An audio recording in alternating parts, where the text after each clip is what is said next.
In the course of studying ancient Egypt, it became evident that some of the pharaohs and royalty had oblong skulls. Could this be the remnant of the giants?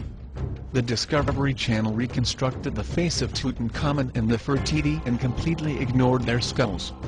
Why was something so obvious ignored? These skulls don't fit into their evolutional theories, so they simply ignored them.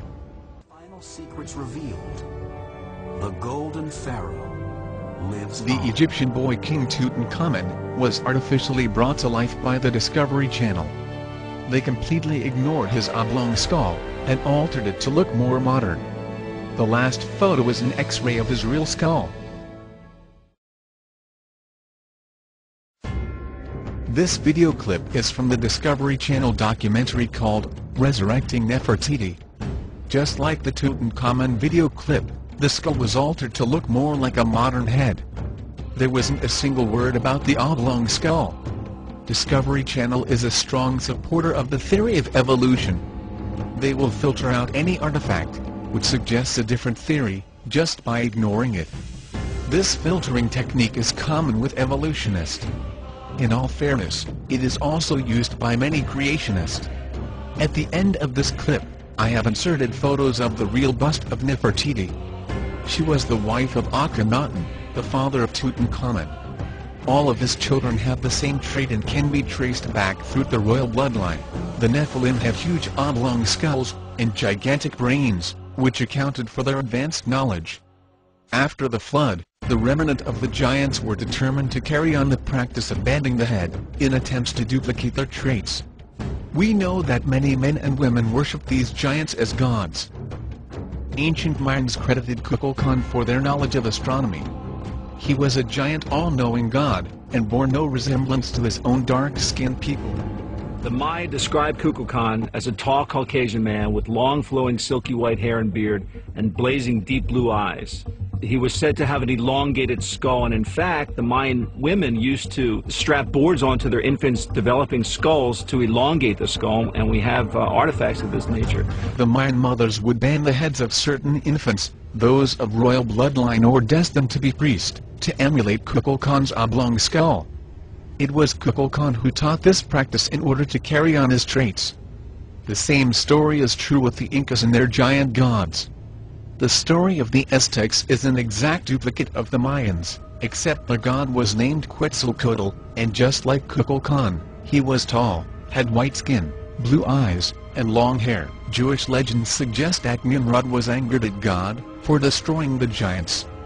He found writings and structures of the Nephilim and wanted to re-establish their power. Some scholars have suggested he was the first pharaoh, who is called Narmer. These large skulls are seen in many other pharaohs and royalty, but not in the common man. Numerous hieroglyphs and statues depict these royal skulls. Could this larger brain provide an answer to their advanced knowledge? The skulls throughout South America show the same trait. Similar skulls are found in many other countries. It is worldwide. We know the Egyptians and South American tribes practiced the ritual of bending the head at youth, in order to prolong this trait. It was only done with a priest or a VIP. Just like the Egyptians, they wanted to continue the royal bloodline. Does this suggest a common ancestry? Yes, it does. All my research points back to an advanced civilization over 12,000 years ago. According to Nazca myth, the gods descended from the sky. They had these odd, elongated skulls. So what did mankind do? People living at Nazca, they tried to imitate the gods. And so they put boards around the newborn babies' heads so that the skulls would grow into this long shape. We know from scripture a few of the giants did escape the flood, but with restrained characteristics. As they breed with common women, their children were much smaller, an example being Goliath and his 4 brothers. The following news clip is about a discovery in the Siberian province of Russia.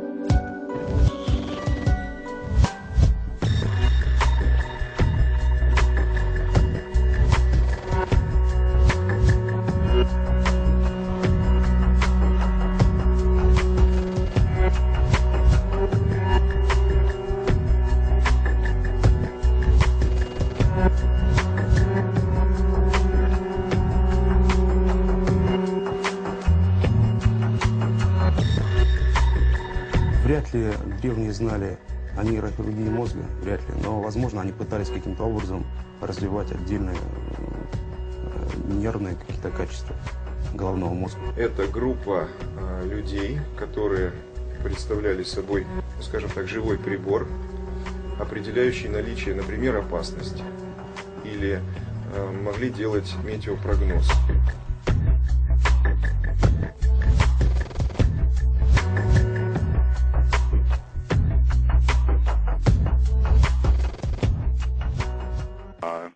There are other groups of beings in existence other than humans, and on past shows we've discussed how there's really no reason to think that humans are all there is, especially when we've got all these fossils, like the Cro-Magnon man fossil that we discussed, I think 2 weeks ago it was, and also the conehead skulls. That's one of the most fascinating things we've ever discussed on this show, all over museums in South America and Greece and so forth, and you can't get an anthropologist here in America to even talk about them, amazingly.